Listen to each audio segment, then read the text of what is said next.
그리스도의 이름으로 기도드립니다. 아멘. 네, 여러분 반갑습니다. 우리 5번째 제자 훈련을 다시 시작해 보도록 하겠습니다.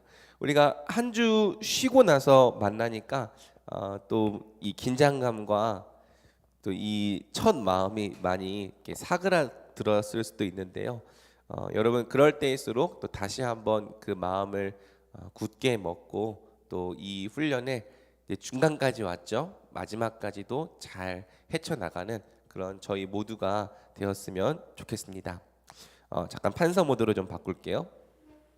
자, 우리가 이제 그동안 하나님은 어떤 분이신가를 배우고 또 하나님께서는 어떻게 일하시는가에 대해서 배워왔습니다. 제가 한번 용어를 질문해 보겠습니다. 하나님께서 하나님의 영원한 계획을 세우는 것을 두 글자로 뭐라고 한다고 했죠? 작정이라고 했죠. 작정이 무엇이냐? 이 하나님께서 모든 시간을 통해 하나님의 영광을 이루어내시는 것, 구속사적으로는 하나님의 나라를 완성하시는 것이 이 하나님의 작정의 본질이죠. 중요한 것은 모든 시간이라는 거예요. 우리는 이 현재를 살아가고 있지만 하나님께서는 과거와 현재와 미래를 모두 보시기 때문에 영원의 관점에서 그리고 모든 시간을 통해서 하나님의 선이 이루어지게 하시는 것, 그 계획이 바로 작정이죠. 그리고 이 작정이 가장 처음으로 시행된 사건이 뭐라고 했죠? 이 작정이 시작되려면 뭐가 있어야 돼요? 이 세상에 창조가 있어야 되죠. 그래서 우리가 창조에 대해서 배웠고요.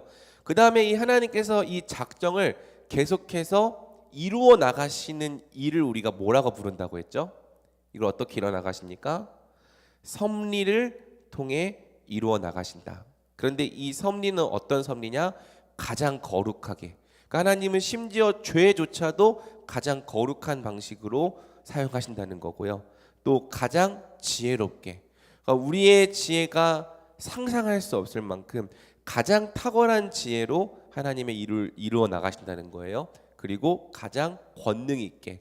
하나님께서는 그분께서 계획하신 작정을 가장 능력 있게 이루실 수 있는 분이신 거죠.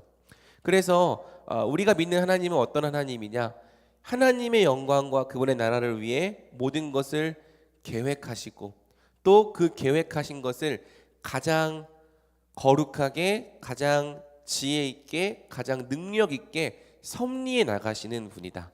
우리가 이것을 믿을 때 정말 하나님은 신실하신 분이고 그분을 믿고 살아간다는 것이 우리에게 있어서 굉장히 안전하고 기쁘고 행복한 일이구나 라는 것을 우리가 알 수 있는 것이죠. 자, 그런데 우리가 이 섭리를 생각할 때 주로 우리는 우리의 삶 속에서 벌어지는 일들을 많이 생각을 합니다. 그래서 내가 어떤 대학에 가고 또 어떤 친구를 만나고 또 어떤 직장에 들어가는가, 이런 것도 굉장히 중요한 섭리의 한 부분이지만은 성경의 강조는 조금 달라요. 성경은 이 섭리를 강조할 때 하나님은 언약을 통해 섭리하신다라고 말을 하고 있고, 실제로 이 성경이라고 하는 책이 다 하나님의 언약을 통해서 섭리되어지는 책인 것이죠.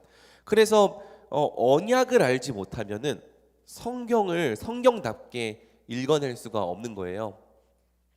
자, 여러분 언약이 뭐라고 했죠? 언약은 하나님께서 사람에게 영생을 주시기 위해 일방적으로 맺어주신 은혜의 약속이다. 다시, 하나님께서 사람에게 영원한 생명 그리고 하나님 나라를 주시기 위해 일방적으로 맺어주신 은혜의 약속이다. 그래서 하나님은 사람과 언약을 맺으시고 또 그 언약을 통해 일하시는 방식으로 그분의 섭리를 이루어 나가시는 거죠. 그래서 우리의 삶 속에 어떤 일들이 일어나는 것도 일어나냐를 아는 것도 중요하지만 우리가 속해 있는 이 언약이 무엇인가를 아는 게 훨씬 더 중요합니다. 우리가 예수님을 믿는다고 할 때 또 하나님을 믿는다고 말할 때 그것은 우리가 속해 있는 이 새 언약의 내용이 무엇인지를 분명히 알고 믿고 따라가는 것과 조금도 다르지 않다는 것이죠. 그래서 이제 우리 소율이 문답 제12문은 하나님께서 사람과 생명 언약을 맺으셨다라고 이렇게 얘기하는데, 우리는 이거를 행위 언약이라는 말로도 표현하죠. 행위 언약이 뭐예요? 이렇게 하나님이 있으면은 사람이 있어요. 그러면 조건이 있습니다. 어떤 조건이냐면은 완전한 순종. 그리고 이 완전한 순종을 조건으로 뭘 주시죠? 영생을 주시는 것. 이게 이제 행위 언약의 본질이죠. 이게 행위 언약이죠. 그런데 오늘 배우겠지만은 사람이 이 위치에 있지 못했다, 여기에서 이 언약을 성취하는 것에 실패했다라는 내용에 대해서 오늘 우리가 배울 것입니다. 그래서 사람이 타락을 하는 거예요. 여기까지 떨어지죠. 그래서 하나님께서 이렇게 이 행위 언약을 지키지 못한 사람에게 버리지 않으시고 자기와 택한 자들에게 새로운 언약을 맺어주시는데, 그게 뭐다? 이 모든 걸 포함하는 은혜 언약이죠. 그래서 이 은혜 언약은 뭐냐? 이 원래 사람이 들어가야 될 자리에 우리의 중보자로서 예수님이 여기에 들어가는 거예요. 그래서 예수님이 우리 대신 하나님 앞에 순종할 뿐만 아니라 또 예수님이 우리 대신 우리 모든 값을 치르시죠. 그리고 예수님이 우리 대신 영생을 받으시는 겁니다. 그래서 예수님께서 완전한 순종과 죄값을 치름으로 영생을 받으신 사건, 두 글자로 뭐다? 부활이다. 예수님은 사람의 자격으로 다시 살아나신 거죠. 그리고 이 예수님께서 얻으신 영생을 우리에게 어떻게 주시냐? 믿음을 통한 그리스도와의 연합을 통해. 그래서 예수님을 믿으면 그분과 우리를 연합되게 하심으로써 이 영생이 예수님을 통해 우리의 것이 되게 하는 거죠. 그래서 실제로 성경에서 하나님께서 처음에 행위 언약을 맺어 주셨지만은 이 행위 언약이 예수 그리스도를 통한 은혜 언약으로 나아간다.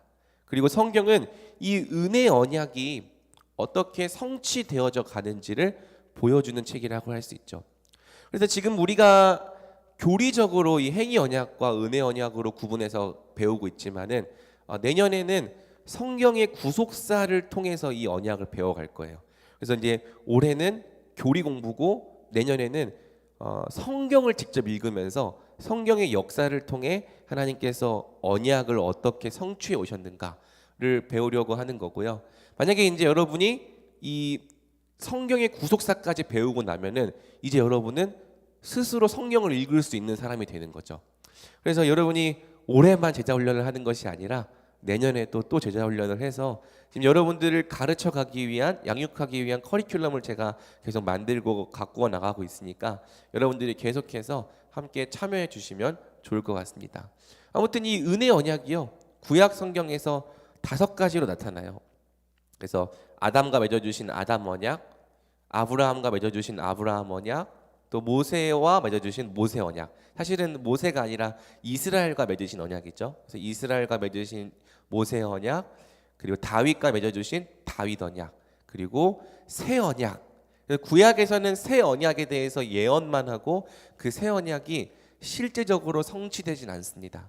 그리고 그 새 언약을 누가 성취하시죠? 그 새 언약을 예수님이 성취하시는 거예요. 그래서 사실 이제 이 은혜 언약이라고 하는 것은 새 언약이랑 같은 것이다라고 여러분이 이해하면 되죠. 그래서 이 예수님은 새 언약을 이루시기 위해 십자가에 달려 죽으셨다. 그래서 예수님께서 잡히시기 전날 밤 제자들과 성찬을 하시면서 포도주를 주시면서 이런 말을 하시는 거예요. 이 잔은 내가 너희를 위해 흘리는 언약의 피다.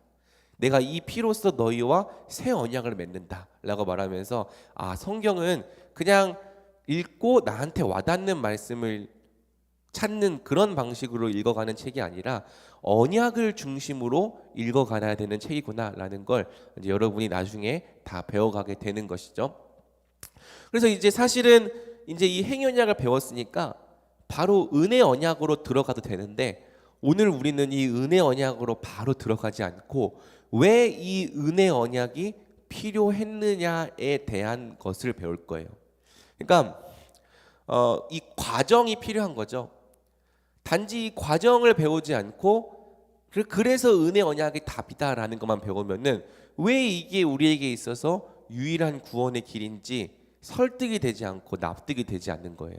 그래서 하나님께서는 왜 우리를 예수님을 통한 은혜 언약을 통해서 구원하셔야 됐는지 이것이 굉장히 필연적으로 느껴지도록 우리는 그 중간 과정, 곧 죄와 타락에 대한 과정에 대해서 배울 필요가 있는 것이죠. 자, 이것을 염두에 두면서 우리 교제 속으로 들어가 보도록 하겠습니다.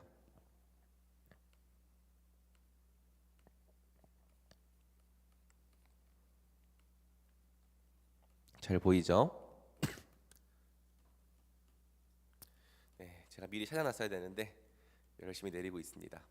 자, 오늘 내용이 좀 많아요. 그래서 혹시라도 중간에 쉬는 타임이 없을 수도 있는데 제가 좀 불필요한 부분들은 건너뛰면서 최대한 이 타이트하게 진행해 보도록 하겠습니다. 그래서 여러분도 집중력을 잃지 않도록 잘 집중하면서 따라와야 합니다. 자, 그리고 아직 11명밖에 안 보고 있는데 나머지 사람들 다 지각인 거 알죠? 지각한 사람들 나중에 앞부분 꼭 다 봐야 합니다. 자, 그러면 시작해 보겠습니다. 제 5강 죄의 본질과 아담 안에서의 타락. 보면 이제 우리가 보통 한 주에 3개 정도씩 다루는데 제 13에서 19문까지 한 번에 달려내야 됩니다. 이게 중간에 끊을 수가 없어요. 물론 하나하나 자세히 설명해 가는 구조로 되어 있지 않고 이제 몇 개의 문항들은 이 전체 개요를 설명하는 문항이 있기 때문에 실제적으로 자세히 설명해야 되는 문항은 한 4-5개밖에 되지 않습니다. 우리 한번 보겠습니다. 제 13문. 우리의 첫 조상은 그들이 창조되었던 상태 속에 계속하여 머물렀습니까? 그러니까 계속 머물렀는가? 컨티뉴 했는가를 물어보고 있는 거죠. 자, 이 질문에 여러분이 답변을 해주시기 바랍니다. 시작. 그들 자신의 뜻에 자유에 맡겨진 우리의 첫 조상은 하나님께 대항하여 죄를 지음으로써 그들이 창조된 상태로부터 타락했습니다. 자, 기독교의 중요한 세계관 중에 하나가 바로 타락이죠. 그래서 창조, 타락, 구속 이 3가지가 기독교적 세계관이라고 할 수 있는데요. 이 타락이라고 하는 것을 이해하지 못하면 뒤에서 설명하겠지만 수많은 오해가 생겨날 수밖에 없는 거예요. 그래서 타락이 무엇인가에 대해서 오늘 우리 자세히 배워가려고 하는 것이죠. 13문이 이렇게 묻습니다. 창조되었던 상태 속에 계속 머물렀는가? 우리가 10문과 12문에서 처음 창조되었을 때 상태를 배웠죠. 어떤 상태입니까? 남자와 여자로 창조하시되 지식과 의와 거룩함에 있어 하나님의 형상을 따라 완벽하게 그리고 다른 피조물들을 지배하는 대리 통치자로 창조하셨다는 거예요. 굉장히 영광스럽고 특권을 가진 존재로 창조된 거죠. 그리고 제12문을 보면은 하나님께서 완전한 순종을 조건으로 해서 사람과 생명 언약을 맺으셨다. 그래서 언약이 체결되어 있는 상태였다라고 하는 게 12문이죠. 그리고 이제 제13문은 그 상태가 유지되었는지를 묻는 건데 우리가 알다시피 유지되지 못하고 타락했죠. 그래서 fall, 떨어졌다. 이 하나님께서 처음 우리를 만드신 그 상태 그리고 처음 우리와 언약을 맺어주신 그 상태에서 우리가 떨어졌다, 타락했다라고 얘기를 하는 겁니다. 그래서 이 제13문부터 19문은 죄가 무엇이냐와 타락한 결과 어떻게 되었는가에 대해서 배워가는 것이죠. 자, 이 13문에서 특이한 표현 중에 하나가 뭐냐면은 그들 자신의 뜻에 자유에 맡겨진 우리의 첫 조상이라는 표현이 있는데요. 이게 무슨 뜻이냐? 첫 조상 아담과 하와는 우리와 다르게 진정한 의미의 자유의지를 갖고 있었다는 거예요. 그러니까 죄를 지을 수밖에 없어서 죄를 지은 게 아니라 이 아담과 하와는 죄를 지을 수도 있고 짓지 않을 수도 있는 진정한 의미의 자유를 갖고 있는 상태에서 죄를 범함으로 타락의 상태에 빠지게 됐다는 것이죠. 그래서 지금 타락 이후의 모든 사람은요, 죄에 예속된 노예 의지를 갖고 있습니다. 그러니까 우리가 자유 의지를 갖고 있다라고 말을 하지만은 이게 엄밀한 의미에서 완벽한 자유 의지는 아니에요. 왜냐하면 정말 자유로우려면은 우리가 원하기만 한다면 선을 얼마든지도 행할 수 있는 그런 상태여야 하는데, 지금 우리는 하나님께서 충족할 만한 선을 행할 능력이 없고요. 또 죄를 안 지을 수 있는 방편이 없어요. 그러니까 죄를 안 짓고 싶어도 죄를 늘 지을 수밖에 없는 상태에 있기 때문에 이 의지를 노예 의지다라고 이렇게 설명을 하는 거죠. 하지만 아담은 그렇지 않았다. 선과 악을 자유롭게 선택할 수 있는 상태에 놓여 있었고요. 인류 역사상 가장 뛰어난 사람이었죠. 그래서 지식이 완전했습니다. 하나님의 뜻이 무엇인지를 분명히 알고 이해했고요. 또 의로운 능력도 완전했습니다. 그래서 원하기만 한다면 하나님의 뜻을 얼마든지 행할 수 있었죠. 그리고 거룩했습니다. 죄가 하나도 없는 순전한 상태였죠. 그러니까 이 첫사람 아담은 우리와 완전 이 차원이 다른 상태였다는 거예요. 지식도 완전, 하나님이 어떤 분이신지 완전하죠. 우리는 늘 몰라서 문제인데 아담은 완전했다는 거고요. 그 아는 대로 살 수 있는 의로운 능력도 있는 거예요. 그래서 원하기만 한다면은 하나님의 뜻을 행할 수 있는 능력도 있었고, 그래서 하나님께서 이 사람에게 행위 언약을 맺어 주신 것은 절대 부당한 게 아니라 이 당연한 순종을 조건으로 해서 복을 주시기 위한 수단이었던 거죠. 그런데 문제가 뭐였죠? 첫사람이 하나님께 대항하여 죄를 지음으로써 그들이 창조된 상태로부터 타락한 거죠. 그러니까 이 자유의지를 가지고 하나님께 순종하는 것에 사용한 것이 아니라 스스로의 의지로 하나님께 대항하여 죄를 지었다는 거예요.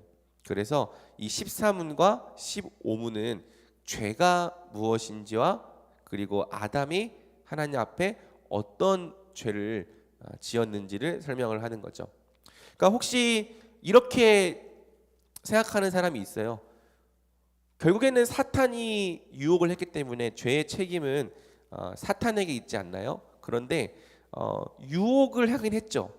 하지만 그 죄를 행한 주체, 그 유혹을 거절하지 않고 그 유혹에 넘어가서 그 유혹을 따라 죄를 범한 주체가 바로 사람이기 때문에 사람 역시 이 죄에 대한 책임을 피해갈 수 없는 것이죠. 그래서 죄의 결과 아담과 하와는 그들이 창조된 상태로부터 타락했습니다.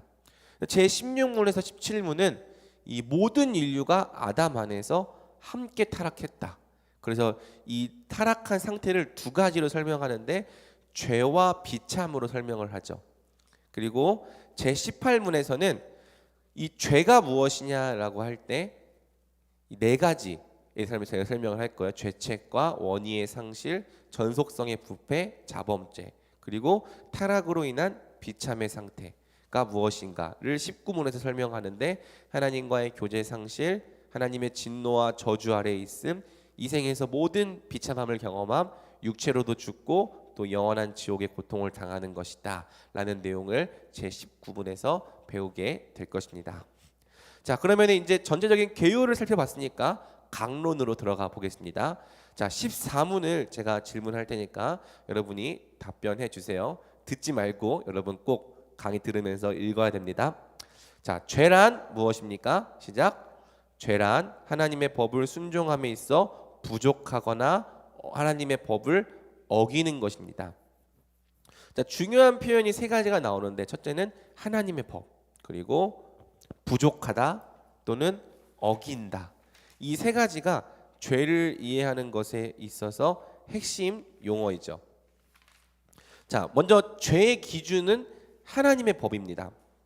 이 성경이 말하는 죄는요, 일반적으로 도덕이나 윤리에서 정의하는 죄와 좀 차이가 있습니다. 물론 일반적인 죄도 성경에서 말하는 죄에 포함이 되어 있지만은 일반적인 죄의 감각을 가지고 하나님께서 요구하시는 하나님의 기준을 알 수는 없는 거죠. 그러니까 우리가 일반적으로 죄라고 생각하는 게 뭐예요? 그 기준이 우리의 양심이에요. 그래서 우리의 양심이나 사회적인 도리에서 이제 벗어난 행위를 가지고 우리는 죄라고 얘기를 하는 거죠. 또는 이제 잘못이나 허물로 인해서 누군가에게 피해를 입혀서 벌을 받을 만한 일, 이제 우리는 이것을 죄라고 정의를 하는 겁니다. 이러한 죄에 대한 감각이 우리에게 여전히 가능한 이유는 하나님께서 사람에게 남겨두신 양심이라고 하는 일반 은총이 남아있기 때문이에요.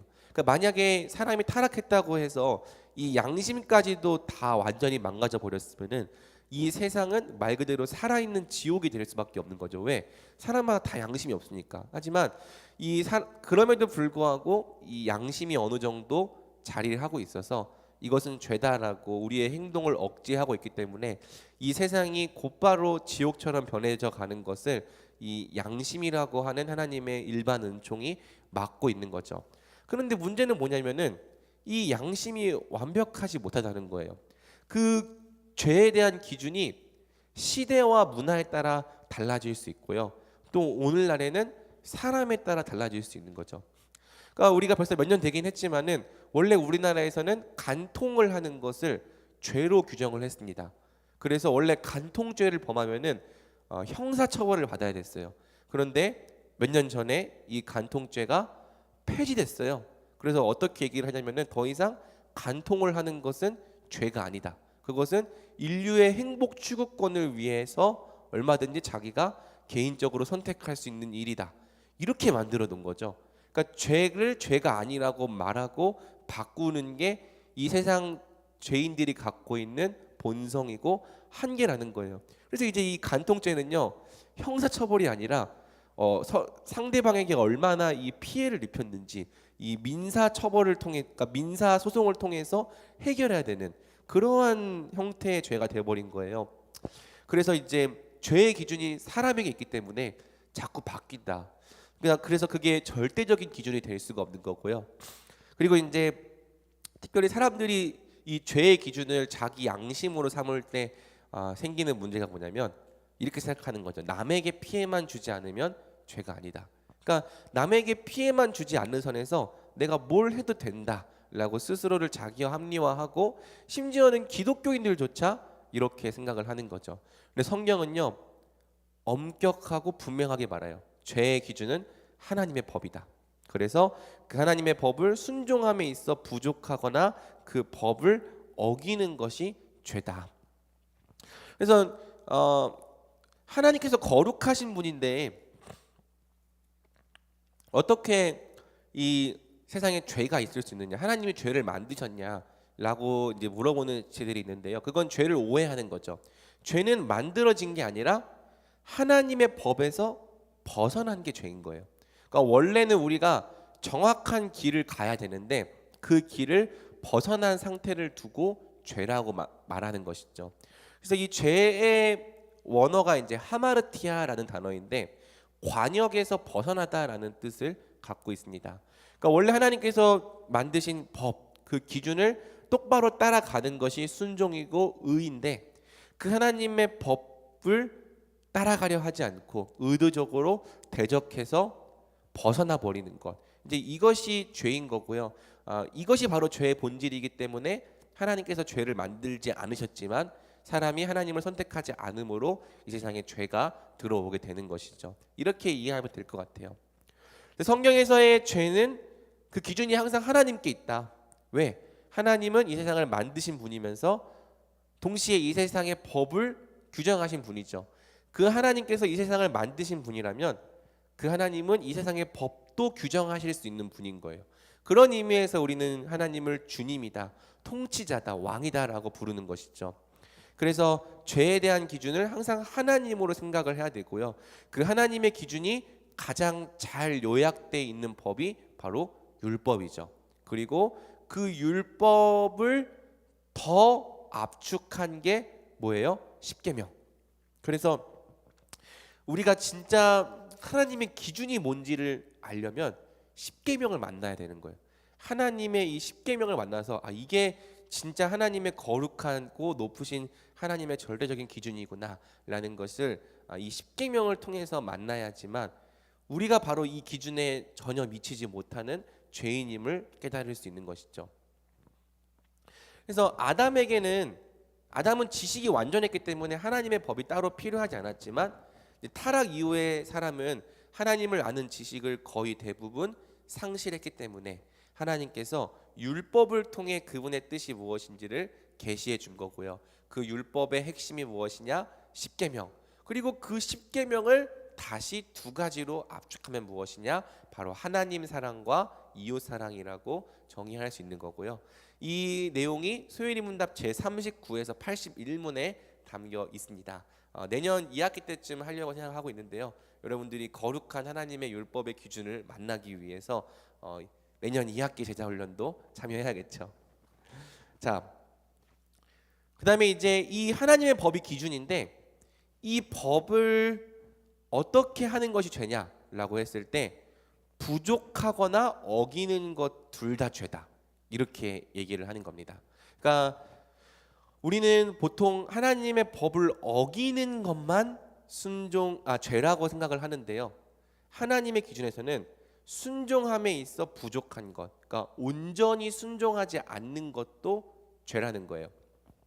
자, 부족한 것은 하나님의 법을 적극적으로 순종하는 자세가 부족한 것이라고 말할 수 있겠죠. 다시 말하면은 소극적인 거죠. 하나님께서 분명히 어떤 뜻을 알려주셨음에도 불구하고 그것을 순종하려고 하는 의도가 별로 없는 거예요. 마지못해 하거나 아니면은 100을 하라고 했는데 한 10에서 20만 내가 생각하는 만큼만 하거나 이제 이 모든 태도가 바로 부족한 것이고 하나님은 이것조차도 죄로 보신다는 겁니다. 그리고 이제 어기는 것은 하나님의 법을 아예 이제 범해 버리는 것이라고 할 수 있겠죠. 그래서 이제 출애굽기 23장 9절을 보면요. 예시가 나와 있는데 이방 나그네를 압제하지 말라고 하나님께서 말씀하셨다면요. 여기에는요. 단지 그냥 이방 나그네를 압제하지 않으면 되는 게 아니라 성경을 잘 읽어보면은 이방 나그네들을 잘 섬기고 돌볼 것까지도 얘기를 하고 있는 거예요. 그러니까 압제하는 것, 그러니까 나그네들을 막 압제하고 함부로 대하는 것은 명백하게 하나님의 말씀을 어기는 죄겠죠. 그런데 어떤 것도 죄냐? 그 이방 나그네들에서 대해서 무관심하고 또 적극적으로 그들을 돌보려 하지 않는 것도 죄라는 거죠. 그러니까 내가 이런 것을 안 했기 때문에 죄를 안 지었다가 아니라 이것을 적극적으로 행하는 순종이 필요한데 적극적으로 순종하는 그 순종을 행하지 않으면 그것조차 역시 죄라고 하나님께서는 규정하신다는 겁니다. 그래서 하나님의 율법은 원래 소극적으로 어떤 행위를 하지 않는 정도에 그치는 것이 아니라 적극적으로 순종하는 것까지를 요구하는 거예요. 그래서 내년에 십계명을 여러분들이 배우게 되겠지만은 자, 살인하지 말라라고 하는 그 계명이 있어요. 그럼 여러분은 여러분이 살인하지 말라고 하는 계명을 다 지키고 있다고 생각을 하죠. 그렇죠. 왜? 살인을 안 했으니까. 그런데 소극적으로 어떤 행위를 하지 않는다고 살인하지 말라는 명령을 지키는 것이 아니라 이 살인하지 말라라는 명령에는 하나님의 형상으로 된 이웃의 생명을 적극적으로 보존하고 지켜야 되는 책임이 담겨 있는 명령입니다. 그래서 만약에 내가 내 이웃의 생명을 보존하고 또 돕고 그 생명을 영위하는 것에 있어서 지원하는 행동들을 하지 않는다면, 그러니까 오직 그 내 옆에 있는 이웃들의 생명에 대해서 무관심하다면 그것도 죄를 어기는 거라는 거예요. 간음하지 말라도 똑같습니다. 간음만 안 하면 그 계명을 지킨 것이 아니라 간음하지 말라라고 하는 이 계명에는 결혼을 소중히 하라는 하나님의 뜻이 담겨 있는 거거든요. 그래서 이 아내를 사랑하지 않고 그냥 간음만 안 했을 뿐이지 그냥 이 아내를 사랑하지 않고 또 함께 연합하지 않고 무관심하게 대한다면 그것 단지 내가 다른 여자와 간음만 안 했다고 법을 지켰다 이렇게 말할 수 없다는 거죠. 이 죄의 기준이 무엇이냐? 완벽한 순종이에요. 그래서 순종함에 있어서 부족하거나 어기는 것 모든 것이 죄가 된다라는 이 기준에 대해서 여러분이 명확하게 할 필요가 있는 겁니다. 자, 그러면 죄의 본질에 대해서 우리가 배웠는데 첫 조상이 타락하게 된 그 죄는 무엇이었는가를 우리가 살펴보려고 합니다. 조상이 타락하게 된 그 죄가 무엇입니까? 제가 질문해 보겠습니다. 우리의 첫 조상이 창조함을 받은 상태로부터 타락하게 된 그 죄는 무엇입니까? 우리 같이 읽겠습니다. 우리의 첫 조상이 창조함을 받은 상태로부터 타락하게 된 그 죄는 금지된 열매를 먹은 것입니다. 혹시 휴지 좀 하나 갖다 줄 수 있을까요? 제가 너무 가려 껴갖고 안 되겠어요.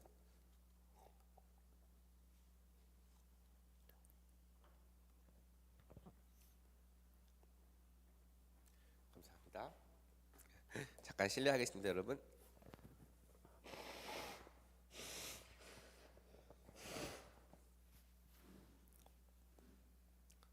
자, 첫 조상이 타락하게 된 죄는 하나님께서 금지하신 열매를 먹은 것이다. 그래서 여러분 이제 이 말을 들으면은 와, 우리가 엄청 큰 죄를 지었구나. 이게 아니라 이런 생각이 들죠. 거참 과일 하나 따먹은 것 같고 너무하신 거 아니에요? 근데 여러분 이 죄는요, 행위의 정도가 중요한 게 아니에요. 과일 하나 따먹은 것 같고 너무한 거 아니에요? 이거는 이제 그 과일을 따먹은 행위의 정도를 가지고 죄를 생각하기 때문인데요. 이 행위의 본질이 무엇이냐가 훨씬 더 중요한 것이죠. 12문에서 배웠지만은 이 선악과는 하나님의 말씀에 순종하는가 순종하지 않는가를 알아보기 위한 표지였어요. 그런데 이 선악과를 따먹은 것은 하나님의 말씀을 정면으로 대항하고 위반한 것이죠. 그리고 그분의 말씀을 정면으로 대항하고 위반한 것은 그분을 대항하고 위반한 것과 조금도 다르지 않은 것입니다. 그러니까 이걸 나눠서 생각하는 사람들이 있어요. 나는 하나님을 사랑하지만 하나님의 말씀을 지킬 생각은 없어. 그리고 이제 하나님의 말씀을 어긴 것이지만 하나님을 싫어하는 건 아니야. 이게 얼마나 사실은 어폐가 있는지 여러분이 생각할 필요가 있는 거죠. 하나님의 말씀을 대항하고 위반한 건요, 그분을 대항하고 위반한 것과 전혀 다르지 않다는 거예요. 왜? 이 말씀이 그분에게서 나온 것이기 때문에, 그분의 생각이고 그분의 뜻이고 그분의 의지인데 그분의 말씀을 어긴다? 그것은 하나님의 뜻을 정면으로 대항하고 위반하는 것이며, 아담이 이 선악과를 따먹은 것의 본질이 바로 이런 것이었다는 거죠. 그래서 아까도 말했지만은 아담은요, 이러한 죄를 안 지어도 되는 사람이었어요. 왜? 너무 모든 것을 다 분명하게 알고 있었기 때문입니다. 하나님께로부터 받은 은혜와 복이 무엇인지, 또 죄를 지었을 때 받게 될 형벌이 무엇인지에 대해서 분명히 알고 있었어요. 이걸 지키면 하나님 안에서 얼마나 큰 복을 누리는지, 하나님과의 사랑의 관계를 누리고 또 피조 세계에 대한 통치권을 갖고 또 그 외의 모든 충만한 복과 안식과 영생을 누리게 되는 축복이 있다는 걸 알았고요. 또 하나님께서 분명히 말씀하셨어요. 네가 먹는 날에는 반드시 죽으리라. 그러니까 하나님은 갑자기 먹었더니 너 그거 먹으면 죽는데 너 몰랐지? 이게 아니라 먹기 전에 이거 먹으면 너 반드시 죽는다라고 말씀하셨는데, 이걸 알매도 불구하고 너희가 결코 죽지 아니하리라라고 말한 사탄의 말을 더 들은 것이죠. 그래서 이 선악과를 따먹은 것이 대단히 큰 문제가 된 것입니다. 왜? 하나님과 같이 되려는 교만함. 이게 바로 사탄의 죄의 본질이죠. 하나님과 같이 되려고 하는 것. 이거를 먹으면 너도 하나님처럼 될 수 있다. 그 말을 듣고 교만함으로 하나님 말씀에 불순종했던 거예요. 그래서 하나님의 말씀보다 사탄의 말을 더 믿었고요. 또 하나님의 주되심을 거부하고 스스로 하나님처럼 되려 했던 것입니다. 그러니까 피조물로서 누리는 복에 만족을 하지 못한 거예요. 내가 이 하나님의 뜻에 복종하며 살 때보다 그분의 뜻에서 벗어나 내가 내 마음대로 내가 하고 싶은 모든 걸 다 하고 살면 더 행복할 것 같아 라고 생각했던 게 바로 죄의 본질인 것이죠. 그리고 하나님의 약속하신 영생보다 하나님을 벗어나 하나님과 상관없이 누구에게도 제한받지 않고 내 마음대로 자유롭게 살아가는 것이 훨씬 더 좋아 보였던 것이죠. 그래서 이 자기 자신의 의지와 뜻을 따라, 비록 사탄이 유혹을 했지만은 그 유혹에 설득된 거예요. 그리고 자기 자신의 의지와 뜻을 따라 하나님의 주되심을 거부하고 그분의 법을 위반했던 것이죠. 자, 우리 여기까지 하고 잠깐 5분 쉬겠습니다. 그리고 오늘 생각보다 빨리 달려왔기 때문에 16분부터 19분까지는 우리 40분부터 다시 진행해 가면 좋을 것 같습니다. 우리 그럼 잠깐 휴식하겠습니다. 40분에 여러분 다시 돌아오세요.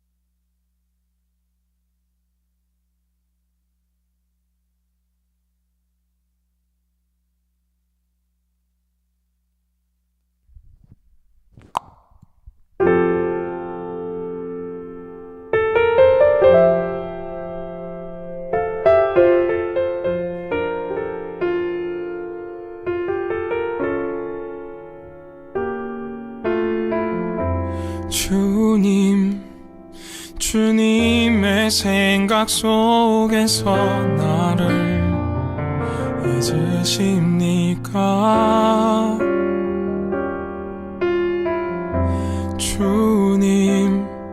주님의 얼굴을 언제까지 숨기십니까? 나의 영혼은 고민과 걱정이 아주 많습니다.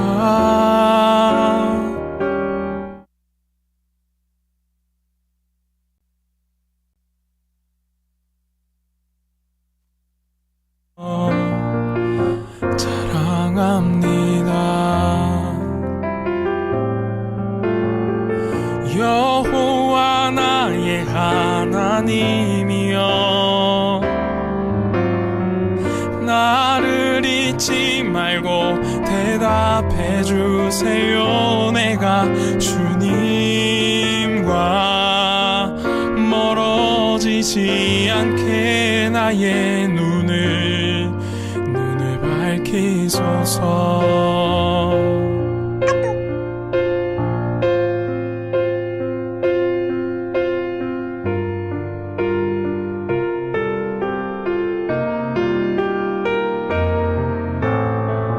여호와 나의 하나님이여, 오직 주의 사랑을 의지합니다. 나의 마음이 주님의 구원을 기뻐하니 나를 밝히소서.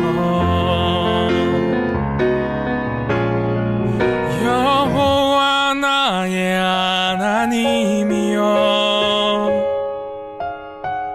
나를 잊지 말고 대답해 주세요. 내가 주님과 멀어지지 않게 나의 눈을 밝히소서. 나의 눈을 밝히소서.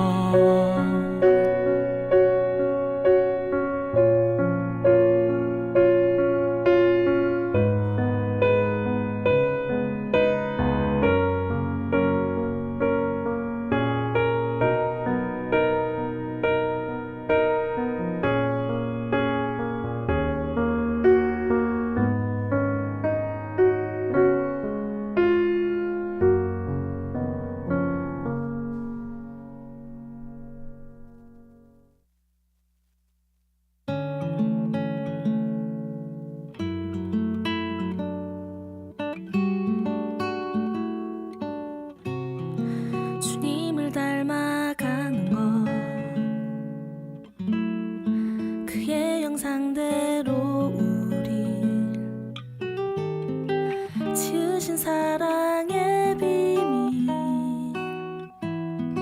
주님을 기억해 하시려 주님을 따라가는 것, 나의 계획과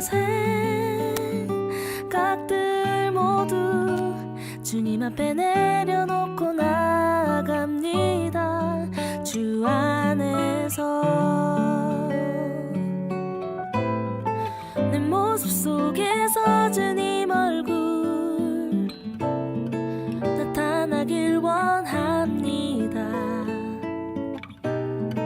내 걸음 속에서 주의 인도하심 나타나길 원합니다.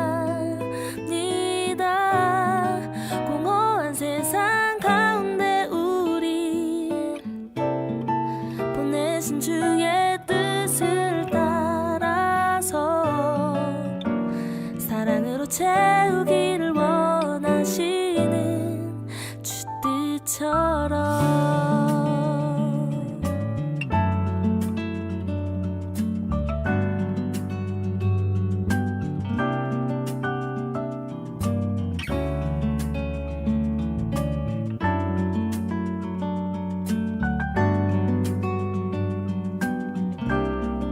주님을 바라보는 것 나의 연약함까지도 사랑하시는 주님의 은혜 가운데 거하는 것 주님과 함께 가는 것 나의 욕심과 자랑들 모두 주님 앞에 내려놓고 나갑니다. 주와 함께 내 모습 속에서 주님 얼굴 나타나길 원합니다. 내 걸음 속에서 주의 인도하심 나타나길 원합니다. 공허한 세상 가운데 우리 보내신 주의 뜻을 따라서 사랑으로 채우기를 원하시는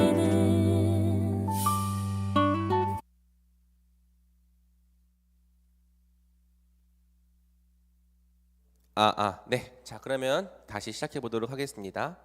자, 우리가 죄가 무엇이냐에 대한 죄의 본질에 대한 내용, 그리고 그러면 이제 첫 사람이 지은 죄가 뭐였냐에 대한 내용을 배웠는데요. 이 죄가 무엇이냐? 하나님의 법을 지키는 것에 부족하거나 또 하나님의 법을 어기는 것이 죄다. 그러면 아담이 지은 죄가 무엇이었느냐? 하나님의 법을 정면으로 대항하고 어긴 것이었다. 범법이었다. 불법이었다. 이렇게 정의를 하는 것이죠. 자, 그리고 이제 이 16문부터가 굉장히 중요합니다. 왜냐하면 이 첫사람이 지은 죄가 지금 우리에게 어떤 영향을 가지고 왔는지를 설명하는 부분이기 때문이죠. 그래서 사실 오늘 강의의 핵심은 이 16문부터 19문 사이에 있다고 해도 과언이 아닐 만큼 대단히 중요한 내용을 담고 있고요. 여러분이 이 내용에 대해서 놓치지 않고 오해하지 않도록 잘 따라와야 합니다. 자, 제가 질문하면 여러분들이 답변해 주세요. 모든 인류는 아담의 첫 범죄에서 타락했습니까? 시작. 아담과 맺어진 그 언약은 아담 자신뿐만 아니라 그의 후손들과도 맺어진 것이므로 보통의 출생에 의하여 그로부터 내려오는 모든 인류는 그의 첫 범죄에 있어서 그 안에서 죄를 지었고 그와 함께 타락했습니다. 자, 이 16문이 굉장히 불편할 수 있는 내용이기도 해요. 특별히 하나님을 믿지 않는 사람들이 하나님을 거부할 때 바로 이 내용 때문에 거부하기도 하는 것이죠. 그래서 이 타락 및 원죄와 관련해서 항상 따라오는 질문이 있습니다. 대체 아담이 지은 죄가 왜 내 죄가 되냐는 거예요. 그래서 이거를 이제 연자죄다, 원시적인 법이다 이렇게 평가하는 사람이 있는 것이죠. 그리고 이제 오늘날에는 이 타락과 원죄에 대해서 제대로 가르치지 않기 때문에 아담이 지은 죄가 내 죄라는 사실도 모르고 있는 경우가 많습니다. 그래서 그냥 죄에 대해 생각할 때 내가 지은 죄만을 생각을 하는데요.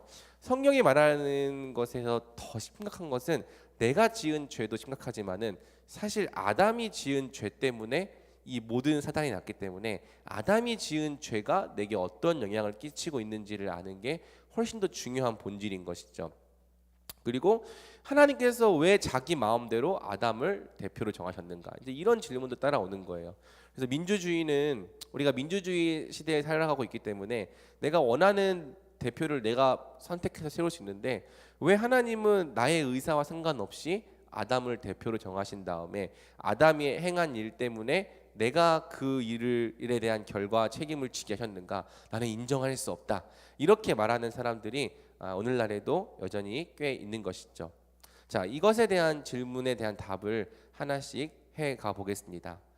첫 번째, 아담 자신만이 아니라 그의 후손들과도 맺어진 언약이었다. 이렇게 설명을 하고 있어요.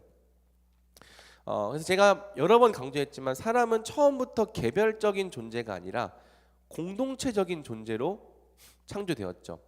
천사는 달라요. 천사는 개별적인 존재로 창조가 되었습니다. 하지만 사람은 삼위 하나님의 형상을 반영하여 여럿이면서 한 몸인 존재로 창조가 되었죠. 그래서 우리가 공동체적인 존재이기 때문에 서로가 서로에게 큰 영향을 미치는 것이 그렇게 이상한 일은 아니죠. 왜냐하면 여러분이 가정에서 어떤 한 사람이 잘 되면은 그 잘 되는 것이 가정 전체에 영향력을 미칩니다. 근데 또 반대로 가정에서 한 명이라도 사고를 치면은 그 가정 전체가 괴로움을 겪어요. 이게 좀 더 커지면 어차피 똑같이 적용이 되죠. 예를 들어서 이 교회 안에서 누군가 한 명이 큰 사고를 친다. 교회 전체가 고통을 겪는 거예요. 그리고 지금 이 대한민국이라고 하는 큰 나라가 있는데 이 나라에서 어떤 사람들이 이 방역에 대한 수칙을 지키지 않고 막 이 개천절에 나와가지고 집회를 한다. 그래서 코로나 바이러스를 퍼뜨린다. 광복절에 나와서 퍼뜨린다. 그러면 나랑 전혀 상관없는 사람들이 한 일이잖아요. 그런데 그 일이 한 공동체이기 때문에 지금 우리가 여전히 모이지 못하게 만드는 이런 영향력을 직결적으로 만들어내고 있는 것이죠. 그래서 우리는 공동체이기 때문에 함께 영향을 주고받는 것이 매우 당연한 세상을 보고 있는 거예요. 나는 이게 싫다라고 말하지만 우리는 그러한 영향력에서 벗어날 수 있는 존재가 아닌 것이죠. 내가 좋든 싫든 공동체 안에서 한 구성원이 행한 그 영향을 받으며 살아가는 존재라는 겁니다. 그리고 여러분, 이 공동체성은요 악하게 사용되기 때문에 이게 비참함과 어려움으로 다가오는 것이지 만약에 좋게만 사용된다면은 원래는 충만한 복과 안식을 누리는 세상을 만들어 나가는 도구였다는 거예요. 그래서 누군가 한 명이 이 세상을 위해서 행하는 그 일들이 단지 그 사람 한 명만 행복하게 만드는 것이 아니라 다른 사람의 행복과 또 기쁨과 만족에도 계속해서 영향을 미치기 때문에 서로가 서로를 위해 살아감으로 원래는 더 행복한 세상을 살아가도록 그렇게 만든 의도로 이 공동체성이 있는 것이죠. 그리고 이제 중요한 내용이 하나 나옵니다. 하나님은 특별히 아담을 모든 인류의 대표, 곧 머리로 창조하셨다. 자, 이것도 성경을 관통하는 굉장히 중요한 주제 중 하나죠. 왜냐하면 예수님께서 새 인류의 머리가 되셨기 때문인데 마찬가지로 아담도 첫 인류의 머리였다는 거예요. 그래서 아담은 두 가지 측면 모두에서 인류의 대표였습니다. 혈통의 측면에서도 인류의 대표였고 또 언약의 측면에서도 인류의 대표였어요. 왜냐하면 하나님께서 아담을 머리로 삼으셔서 아담과 언약을 맺으셨기 때문이죠. 그래서 이 아담이 단순히 한 개인이 아니라 모든 인류의 대표로서 하나님과 언약을 맺었기 때문에 이 언약에 대한 아담의 순종과 불순종 여부가 전 인류에게 영향을 미치게 되어 있는 겁니다.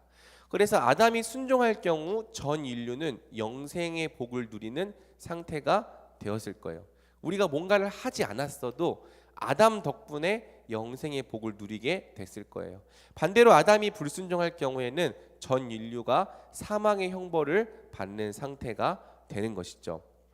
자, 그러면 하나님은 왜 인류를 이러한 대표성의 원리로, 이걸 대표성의 원리라고 하는데요, 이러한 대표성의 원리로 다루시는가? 먼저 하나님께는 인류를 이런 존재로 창조하실 자유가 있으시죠.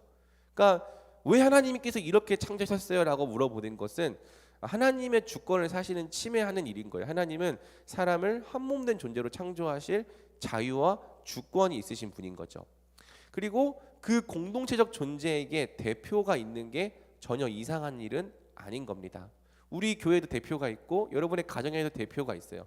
또 한 국가의 대표가 있죠. 그리고 그 대표가 행한 일이 공동체 전체에게 영향을 미치는 것도 이상한 일이 아닌 거고요. 무엇보다 이 대표성의 원리가 있기 때문에 우리가 구원을 받을 수 있는 거예요. 그래서 고린도전서 15장 21절에서 22절을 제가 한번 읽어볼게요. 사망이 한 사람으로 말미암았으니 죽은 자의 부활도 한 사람으로 말미암는도다. 아담 안에서 모든 사람이 죽은 것 같이 그리스도 안에서 모든 사람이 삶을 얻으리라. 그러니까 예수 그리스도를 통한 구원이 어떻게 가능하냐? 대표성의 원리가 있기 때문에 가능한 거예요. 만약에 하나님께서 사람을 이러한 존재로 창조하지 않으셨다면은 구원이 있을 수 없는 거죠. 그래서 여러분 천사들에게는 구원이 없습니다. 왜? 천사들은 여럿이지만 한 몸인 존재가 아니에요. 개별적인 존재이기 때문이죠. 그래서 개별적으로 하나님을 대적하고 죄를 범한 천사들은 다 자기가 개별적으로 그 죄에 대한 책임을 져야 합니다. 그런데 우리는 머리가 누구냐에 따라서 그 삶과 또 인생의 본질이 결정이 되기 때문에 우리는 비록 우리가 어떠한 선행과 또 죄값을 치르지 않았어도 우리의 머리로서 그 죄값과 또 모든 순종을 다 하신 예수님을 믿기만 한다면은 예수님이 우리의 머리가 될 때 우리가 은혜로서 구원이 가능해지는 것이죠. 그래서 하나님께서 이러한 이유 때문에 대표성의 원리로 인류를 다루셨다는 것. 그래서 왜 하나님께서는 이 타락에 대한 것만 생각해가지고 왜 하나님께서는 이런 원리로 사람 만드셔가지고 다 타락하게 만들었냐, 이렇게 반문하는 친구들이 있을 수 있지만은 하나님께서 이렇게 섭리하신다는 것에 대해서 여러분이 믿음으로 받아들일 필요가 있죠. 그리고 만약에 이제 그런 말에는 이런 의미도 있는 것 같아요. 아담이 아니라 나였으면 나는 죄를 안 범했을 텐데. 그러니까 아담 때문에 억울하다는 거죠. 그런데 아까도 말했지만 아담은 여러분이랑 급이 다른 사람이었습니다. 가장 최고의 지식, 가장 최고의 의의 능력, 가장 최고의 거룩을 갖고서도 아담은 실패했기 때문에 여러분이 그 아담의 자리였으면은 지금은 여러분이 그 자리가 아니기 때문에 아담을 욕하지만은 여러분도 그 자리에서 반드시 실패했을 확률이 굉장히 높죠. 그래서 여러분 이렇게 하나님께서 사람을 아담이라고 하는 머리 안에서 창조하셨기 때문에 아담이 지은 죄가 모든 인류에게 영향을 미치고요. 모든 인류가 아담 안에서 함께 타락하게 되는 겁니다. 자, 여기 이런 표현이 나와요. 보통의 출생, ordinary generation이라고 되어 있는데요. 그냥 일반적인 생육법, 엄마 아빠의 이 결혼을 통해 태어나는 모든 인류가 다 아담 안에서 타락한 상태로 태어나는 것이죠. 그래서 이 보통의 출생과 구분되는 출생이 바로 예수님의 출생인 거예요. 예수님 어떻게 태어나셨죠? 동정녀 마리아에게 성령으로 잉태되심으로. 우리가 22문에서 살펴볼 건데 이 출생이 왜 그렇게 나셔야 됐는가? 이 보통의 출생을 피하기 위해서였어요. 이 아담의 원죄를 물려받지 않는 방식으로 태어나시기 위해서 예수님께서 그러한 방식으로 성육신을 하신 거죠. 아무튼 이 보통의 출생, 엄마 아빠의 이 결혼과 관계에 의해서 태어난 모든 사람들은 다 아담과 똑같은 속성을 물려받게 되는 겁니다. 그리고 그 안에서 죄를 지었고 그와 함께 타락했다. 아담이 지은 죄가 다 우리 모두의 것이 되었다는 거고요. 그리고 그렇기 때문에 아담이 지은 죄의 결과도 우리 모두에게 전가되었다는 것이죠. 이것이 지금 성경이 우리에 대해서 설명하고 있는 상태라는 거예요. 자, 그럼 마지막, 그래서 결국에 우리가 어떤 상태가 되었는가를 말해주는 것이 제 17문부터 19문까지입니다. 여러분 좀만 더 힘내세요. 17문 제가 질문해 보겠습니다. 그 타락은 인류를 어떤 상태로 몰아갔습니까? 시작. 그 타락은 인류를 죄와 비참의 상태로 몰아갔습니다. 두 가지 상태를 말해요. 죄의 상태와 비참의 상태. 그래서 제 18문에서 죄의 상태에 대해 말할 거고요. 제19문에서 비참의 상태에 대해 설명을 합니다. 자, 여러분 특별히 이 18문과 19문은 대단히 중요하기 때문에 여러분이 꼭 집중해서 또 여러분이 스스로 떠올릴 수 있을 만큼 분명하게 공부해야 합니다. 18문부터 살펴보겠습니다. 죄에 대해서 살펴볼게요. 사람이 타락해 들어간 상태의 죄악됨은 어떻게 되어 있습니까? 시작. 사람이 타락해 들어간 상태의 죄악됨은 아담의 첫 범죄의 죄책, 원의의 상실, 그의 전속성의 부패에 있는데 보통 원죄라 불리고 이 원죄로부터 나오는 모든 실제의 범죄들에 있습니다. 자, 여러분 이 아래의 표를 볼까요? 타락한 상태의 죄악됨은 두 가지다. 어떻게 나누냐? 원죄와 자범죄로 나눌 수 있다는 거죠. 그리고 이 원죄는 이 죄책과 원의의 상실 또 전속성의 부패로 되어 있다. 이 각주를 보면은 학자들에 따라서 이 원의의 상실에 대해서는 얘기하지 않고 죄책과 부패 또는 죄책과 오염에 대해서만 얘기하기도 합니다. 아무튼 이 원죄가 무엇이냐? 죄책, 원의의 상실, 전속성의 부패. 그리고 자범죄가 무엇이냐? 원죄로부터 나오는 모든 실제의 범죄들인 것이죠. 그래서 원죄는 뿌리에 해당하는 거고요. 자범죄는 그 열매에 해당하는 거예요. 그래서 우리가 이 원죄에 대한 교리를 알지 못하면 늘 열매만 보고 열매만 문제 삼으려 하는 것이죠. 그러니까 사람이 죄를 짓게 되는 가장 뿌리와 근본적인 이유는 다 원죄에 있는 건데 원죄를 모르면 또 원죄를 인정하지 않으면은 늘 그 열매에 해당하는 자범죄만 보면서 판단하고 비판하고 또 해결책을 제시하려고 하게 된다는 것입니다. 하지만 우리는 이 자범죄가 그냥 나오는 게 아니라 원죄 때문에 나오고 있다는 것에 되게 중요하게 봐야 하는 것이죠. 자, 원죄는 죄책과 원의의 상실과 전속성의 부패라고 얘기를 했는데요. 죄책과 원의의 상실과 전속성의 부패. 여러분 이 정도는 좀 외우면 좋을 것 같아요. 자, 죄책이라는 말을 들으면 가장 먼저 무슨 말이 떠올라요? 죄책감이라고 생각하는 사람들이 있는데 이 죄책은 죄책감을 말하는 게 아니라 the guilty를 말하는 겁니다. 유죄 판결, 죄의 책임이 있다는 거예요. 그래서 아담 안에서 함께 죄를 지은 모든 인류는 다 아담의 첫 범죄의 죄책을 갖게 된 것입니다. 그래서 모든 인류가 아담의 첫 범죄에 대한 죄의 책임을 함께 가지게 되었고요. 그래서 우리는 날 때부터 사망의 형벌을 받기에 합당한 죄인으로 태어나는 거죠.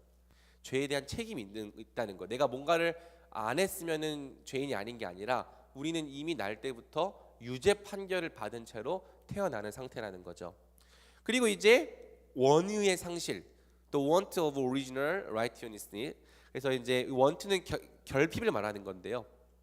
이제 아까 첫 아담은요 의를 행할 수 있는 능력이 있다고 했어요. 그런데 그 의가 상실된 거예요. 그래서 원의를 상실한 사람은 아무리 노력해도 의를 행할 수 없는 존재가 된 것이죠. 그러니까 이 첫 창조의 상태에서는 이 원의를 통해서 매우 자연스럽게 내가 원하기만 한다면 자유롭게 의를 행할 수 있었지만은 이 원의가 상실되었기 때문에 우리에게는 의를 행하는 것이 부자연스럽고 어려워진 것이죠. 그래서 여러분 자신을 보면 알 거예요. 선을 행하는 것에는 수많은 결단과 또 다짐과 노력이 필요한데 악을 행하는 것에는 그런 게 전혀 필요하지가 않습니다. 나의 이 욕청과 죄악과 탐욕을 채우기 위해서는 우리는 되게 자연스럽게 너무 빠르게 굉장히 잘 움직여지는데 선을 행하는 것에 있어서는 누가 하라고 해도 잘 안 되고 또 누가 시켜도 잘 안 되고 열심히 내가 마음을 먹으려고 해도 잘 안 되고 또 의를 행하더라도 그것이 하나님의 기준에 여전히 미치지 못하는 것이죠. 이 말을 듣고 이 세상에 여전히 착한 일 많이 하는 사람들 있지 않습니까? 이렇게 물어보는 사람들이 있는데요. 그러니까 착한 일을 하는 사람들이 있죠. 그런데 그 의가 하나님의 기준에 못 미친다는 게 문제인 거라는 거예요. 완벽한 의를 행할 수 있는 사람이 없다는 것이죠. 그리고 전속성의 부패. 이거는 전속성의 오염이라고도 얘기를 합니다. The corruption of his whole nature. 그래서 본래 아담에게 주어졌던 하나님의 형상이 모두 부패하고 오염되었다는 의미죠. 그래서 이거는 여러분이 오해하면 안 되는 게 모두 다 사라졌다는 게 아니라 여전히 갖고 있어요. 하나님의 형상을. 지식도 있고 또 의를 행할 수 있는 능력도 있어요. 그래도 지식, 감정, 의지 다 갖고 있어요. 그런데 그 전반에 다 죄의 영향력과 오염이 깃들었다는 거죠. 그러니까 여러분 완전히 다 사라졌다는 게 아니라 여전히 하나님의 형상을 우리가 갖고 있긴 한데 이 형상 전체에 전반적으로 죄의 영향력과 오염이 깃들었다는 거예요. 한번 볼까요? 지정의의 오염으로 좀 구분해 볼 수 있는데요. 일단 지식의 오염, 하나님을 몰라요. 그리고 원래 우리가 이 세상을 잘 통치하기 위해서 첫사람은 이 세상에 대한 완전한 지식을 갖고 있었는데요. 우리는 이 세상을 몰라요. 그러니까 이 세상을 온전히 통치할 줄도 모르고 자꾸만 이 환경 오염으로 가는. 그래서 과학이 꾸준히 발전했음에도 불구하고 여전히 이 세상에 대한 지식도 결핍되어 있고 무엇보다 하나님을 모르고 또 하나님을 안다고 말하지만 하나님에 대해서 수많은 오해와 왜곡으로 가득 차 있는 게 우리의 상태인 거죠. 자, 그러면 감정은 어떨까요? 감정도 오염되어 있습니다. 어떤 상태예요? 좋은 것을 좋게 받아들이지 못하는 거예요.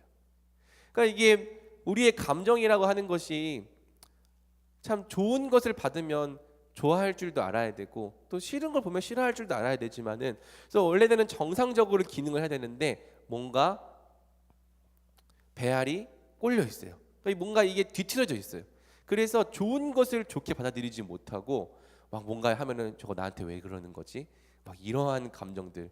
그리고 분명히 좋은 것인데도 불구하고 끊임없이 의심하고 시기하고 질투하고 분노해요.